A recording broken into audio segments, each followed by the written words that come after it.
वो बच्चे जो कि छोटी उम्र में जिनको बोलने का मसला होता है, जिसको आमतौर पे हम स्पीच या लैंग्वेज का कोई डिले कहते हैं, यानी वो बोल नहीं पा रहे होते, साइड ऑफ सही से प्रोनाउंस नहीं कर पा रहे होते और अभी स्कूल भी नहीं जा रहे हैं, तो वो अपनी वोकेबलरी कैसे डेवलप कर सकते हैं। इस उम्र में हम आमतौर पे वालिदैन को ये हदायत देते हैं कि आप स्क्रीन टाइम का इस्तेमाल ज़्यादा ना करें। यानी आप अगर बच्चा 3 से 3.5 साल की उम्र का और वो भी स्कूल नहीं जाता, तो उस उम्र में जो रिकमेंडेड स्क्रीन टाइम है वो ज़्यादा से ज़्यादा 1 से 1.5 घंटा होना चाहिए। अब अगर हम स्क्रीन टाइम ही दिखा रहे और वो वहाँ से चीज़ें नहीं सीख रहे, तो उनकी फिर स्पीच या लैंग्वेज की कैसे चीज़ें जो है बढ़ सकती हैं। उसमें बहुत सारी स्ट्रैटेजीज होती हैं, लेकिन एक बहुत कॉमन और इंटरेस्टिंग स्ट्रैटेजी जो हम पेरेंट्स को एडवाइस करते हैं, या माएँ जो बच्चों के साथ घर पे भी काम कर रही होती हैं, वो ऐसी कौन सी चीज़ कर सकती हैं, कौन सी स्ट्रैटेजी है जिसे इस्तेमाल करके वो अपने बच्चों की स्पीच और लैंग्वेज यानी वोकेबलरी को बढ़ा सकती हैं। तो उसका बहुत एक सिंपल सी जो स्ट्रैटेजी हम रिकमेंड करते हैं वो है फ्लैश कार्ड से रिलेटेड या एक्शन वर्ब से रिलेटेड।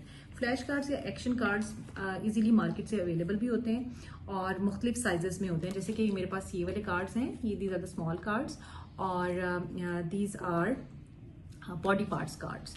ठीक है, इसमें बॉडी पार्ट्स हैं और इसी तरह से कुछ कार्ड्स जो हैं वो बड़े साइज में मिलते हैं, जैसे कि ये साइज है। ठीक है, ये एक्शन कार्ड्स हैं और ये देखिए, इसमें मैं आपको दिखाती हूँ डिफरेंट एक्शन वर्ड्स जो हैं वो इसके अंदर मौजूद हैं, उस पे कार्ड्स बने हुए हैं। अच्छा, इसका फायदा ये है कि साइज में बहुत अच्छे होते हैं, यानी छोटे बच्चे हैं वो उनकी विजिबिलिटी जो है वो बहुत अच्छी होती है। और अगर आप इसको देखें तो इसमें ये जो कार्ड है, दिस इज अबाउट राइट। ठीक है, इस तरह से ये क्या है, क्लैप है, ये क्या है, लुक। अच्छा, अब लफ्ज को वहां तक आपने महदूद नहीं रखना, आप फ्लैश कार्ड को इस्तेमाल कैसे करेंगे।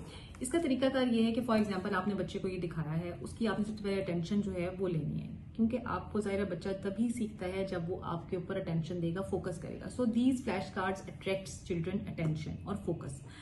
अब एक चीज, अटेंशन तो आपने ले ली, अब अटेंशन को रिटेन कैसे करना है, यानी उसका फोकस कैसे कायम रखना है। उसका तरीका ये है कि आप कार्ड को डिटेल में डिस्कस करेंगे। फॉर एग्जांपल आप उससे बार बार ये बताएंगे, या अगर थोड़ा बच्चा बोल सकता है तो उससे पूछेंगे। फॉर एग्जांपल आप एक कार्ड को एक्सप्लेन करेंगे, इस कार्ड को अगर हम एक्सप्लेन करें तो आप उसे कह सकते हैं कि देखो इसमें कौन है, लड़का है या लड़की है।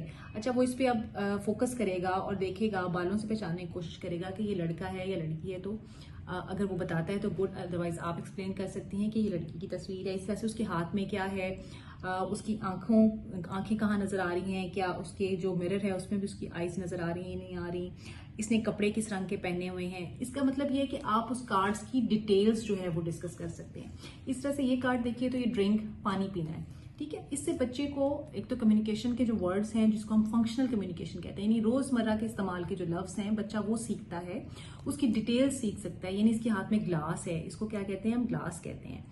इसने आज देखो शर्ट पहनी हुई है, पर्पल कलर की शर्ट पहनी हुई है, उसने ग्लास हाथ में पकड़ा हुआ है, वो हाथ से पानी पी रहा है।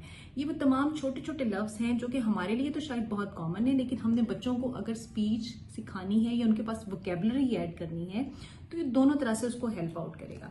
So this is very simple activity जो कि माएँ घरों में इस्तेमाल कर सकती हैं अपने उन बच्चों के साथ जिनकी उम्र 3 साल से कम है या 4 साल से कम है और स्पीच डिले के साथ हैं, उनके पास शॉर्ट ऑफ वोकेबलरी है। सो आप उनको इस तरह से डिफरेंट कार्ड्स के साथ एंगेज करके उनकी अटेंशन और फिर फोकस को भी रिटेन कर सकते हैं। आई होप कि आपके लिए वीडियो यूजफुल रही होगी। Thank you very much.